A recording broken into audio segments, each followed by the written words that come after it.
Orang mengira dia ditikam, orang mengira dia berkolor, padahal dia berkolor tergantung di kayu salib sesungguhnya adalah untuk kita, untuk orang yang mengolok-oloknya itu.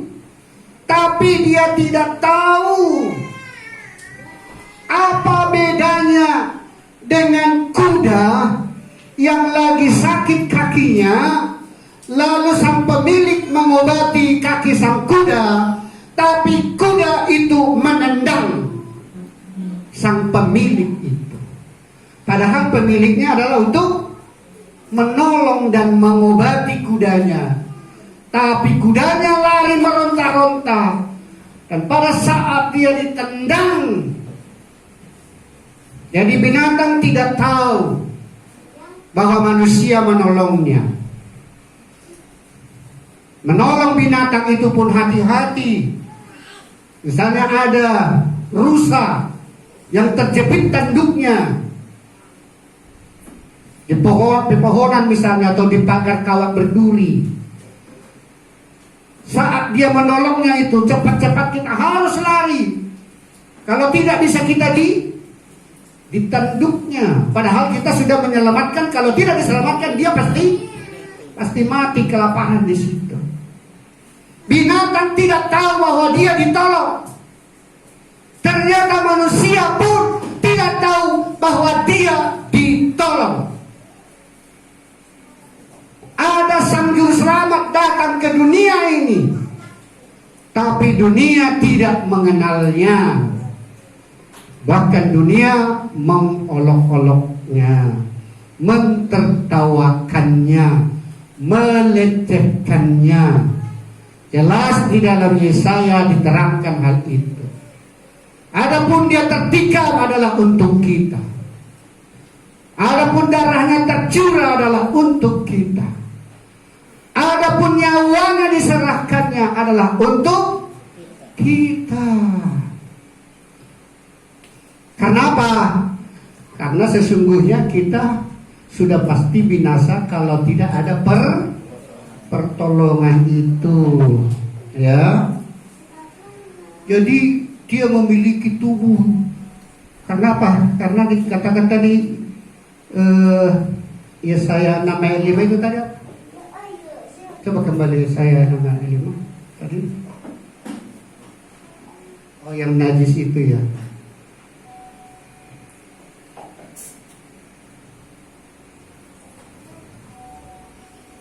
Coba lihat di dalam Markus 15. Markus 15 ayat 34.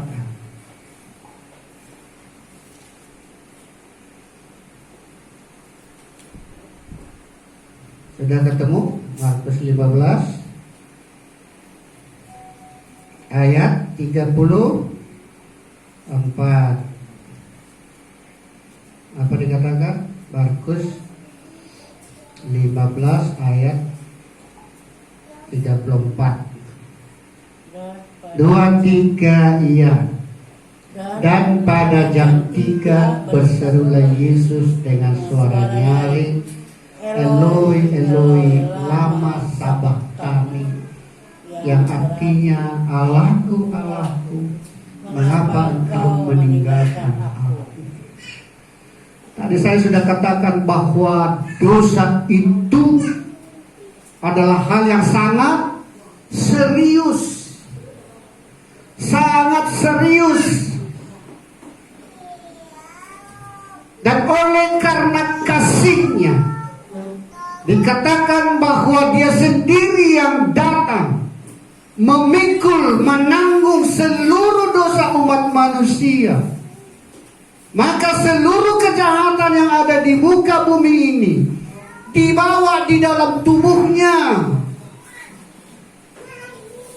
Sehingga bukan hanya karena cambukan saja yang mengakibatkan betapa buruknya rupanya, wajahnya, bukan hanya karena akibat pukulan itu, tetapi akibat dosa yang sudah dipikulnya dalam tubuhnya. Semua kejahatan manusia itu dibawa di dalam tubuhnya. Mau mukanya betapa menyeramkan. Hampir-hampir seperti, tidak lagi seperti wajah manusia. Betapa ngerinya dosa itu, betapa seriusnya dosa itu. Tapi semuanya dibawa di dalam tubuh Kristus, dibawa sampai ke tiang gantungan itu, ke kayu salib itu.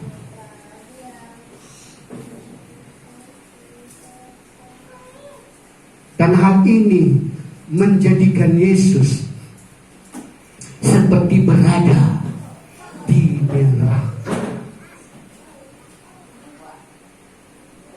Karena semua dosa ada di dalam tubuhnya, terhisap di dalam tubuhnya, maka terpisahlah dengan Sang Bapa. Putus hubungan dengan Sang Bapa, sehingga di dalam diri Yesus bagaikan neraka. Karena neraka itu adalah hal yang sangat mengerikan. Neraka adalah tempat yang sangat mengerikan. Kenapa? Karena di sana tidak ada kebaikan sedikit pun. Di dunia ini, sejahat-jahatnya dunia ini, masih ada kebaikan. Walaupun sedikit, masih ada. Di neraka tidak ada sedikit pun kebaikan. Dan tidak ada lagi pengharapan sama sekali. Kalau di dunia ini orang yang gagal, masih tetap ada pengharapan, walaupun gagal hari ini. Dan sekalipun di lingkunganmu masih banyak yang jahat, tapi masih ada yang baik di tempat-tempat yang lain. Kalau sekarang di daerah Poso sana ada pembunuhan, pembakaran gereja, tapi masih banyak yang baik di tempat lain.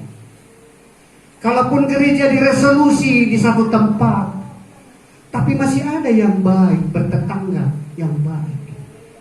Berarti dunia ini belum neraka. Tapi kalau neraka tidak ada kebaikan sama sekali. Dan sebagaimana hal inilah terjadi di dalam tubuh Yesus itu. Karena semua dosa sudah terhimpun di dalam tubuhnya. Tidak ada lagi kebaikan, tidak ada lagi kebenaran. Dan akhirnya Sang Bapa memalingkan mukanya, meninggalkannya. Ya. Kenapa? Karena sudah bagaikan neraka.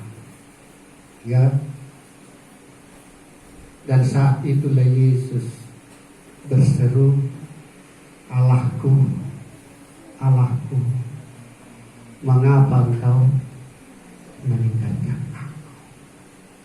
Kali inilah Yesus memanggil Bapa itu adalah Allah. Siapakah yang diwakilinya? Adalah saudara-saudara dan saya dan kita semua. Amin. Karena di dalam tubuhnya dipikulnya semua dosa itu. Dan dia berteriak, Allahku, Allahku. Harus sampai selesai.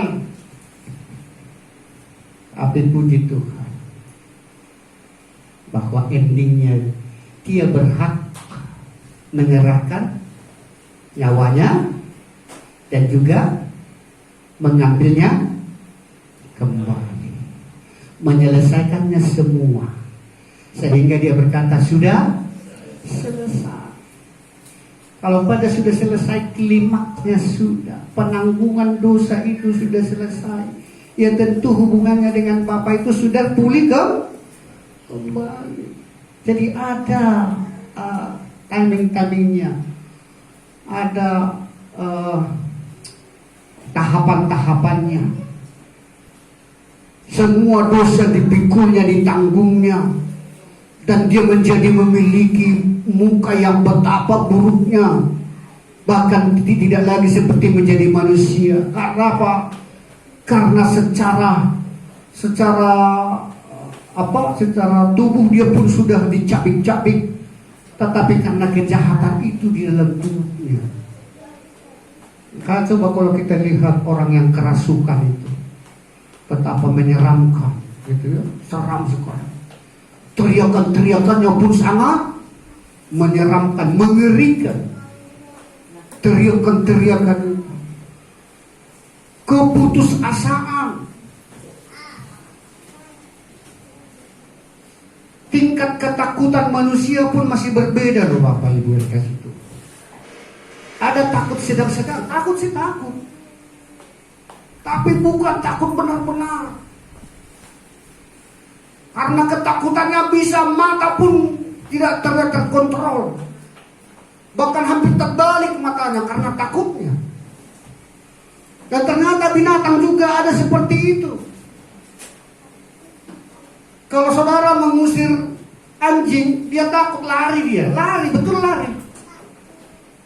Tapi kalau macan yang mengejarnya, larinya beda, takutnya beda.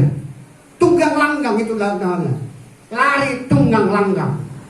Tapi kalau saudara mengejar anjing, dia hanya lari, belum tunggang langgang.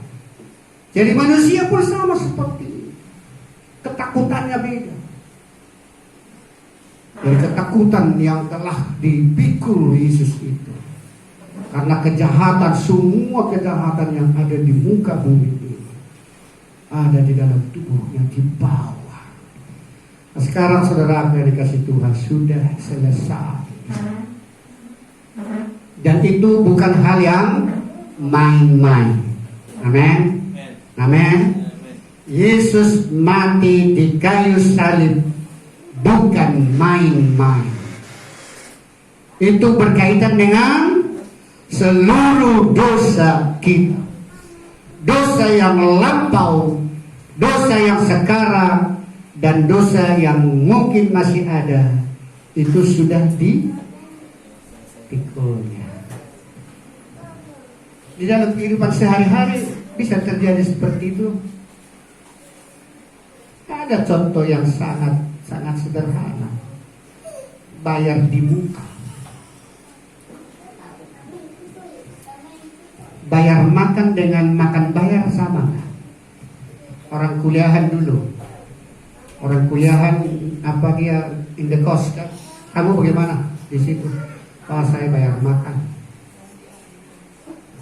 Oh, kalau kamu apa? Makan bayar. Kalau bayar makan, dibayar duluan, ya, per bulan. Di awal bulan sudah bayar dia, berarti dia gratis sampai 1 bulan itu. Berarti belum saya makan, ngomong nanti kita, belum saya makan sudah saya bayar, begitu kan? Protes. Ini masih tanggal 1 loh, nanti saya makan tanggal 30, tapi sudah kau minta bayarannya. Sama ternyata, saya pikir-pikir. Kenapa ada pendeta yang bingung-bingung, yang mengatakan bingung dia berkata, masa dosa yang akan datang sudah diampuni? Padahal dalam kehidupan sehari-hari ternyata bisa terjadi, walaupun sangat sederhana, tidak bisa mewakili, pasti tidak bisa mewakili. Ya, dibayar dulu, baru sampai berlaku 30 hari. Ya tergantung. Kalau makin saya bahas 1 tahun aja, itu bisa aja. Ya. Tapi ini untuk lamanya. Kenapa pendeta bingung hal ini, Bapak Ibu dikasih Tuhan, ya? Karena ternyata banyak pendeta hari ini yang sangat bingung kalau dikatakan dosa masa lalu, dosa sekarang, dan dosa yang akan datang sudah ditanggung Yesus. Oleh karena itu, kalau engkau sudah tahu bahwa dosamu semua sudah ditanggung, jangan engkau anggap enteng dan bermain-main akan karya penyelamatan yang telah Yesus lakukan itu. Hai gereja-gereja, janganlah engkau bermain-main akan penyelamatan yang telah Yesus kerjakan itu. Hai engkau para hamba Tuhan, hai engkau para pendeta, jangan khotbahkan Sepertinya karya penebusan yang Yesus kerjakan itu hanya sebagai pekerjaan yang sebagian-sebagian saja. Tetapi hari ini saya mau sampaikan bahwa karya keselamatan itu betapa luar biasanya, betapa seriusnya. Dan kalau kita serius, janganlah kita bermain-main. Dan oleh karena itu, saudaraku yang dikasih Tuhan, engkau masuk ke surga atau ke neraka tidak lagi ditentukan oleh usahamu, tidak lagi ditentukan oleh kebaikanmu, tidak lagi ditentukan oleh perbuatan baikmu, amalmu. Sedekah yang kau berikan bukan menentukan itu. Itu semuanya adalah buah-buah dari engkau sebagai orang yang percaya. Tetapi engkau masuk ke surga hanya engkau sudah menerima pertolongan yang diberikan oleh Yesus Sang Juru Selamat. Oleh karena itu, Kristen jangan bermain-main dalam hal ini. Amin. Amin. Kalau engkau berbicara tentang kebaikan, kebaikanmu adalah merupakan ciri khasmu sebagai orang yang percaya. Dihargai orang atau tidak dihargai orang, engkau tidak peduli, karena itu sudah merupakan ciri khasmu. Amin. Amin. Amin. Berikan kemuliaan untuk Tuhan. Mari tundukkan kepala, kita berdoa. Segala puji syukur, hormat, kemuliaan bagi Tuhan di siang hari ini. Kalau engkau sudah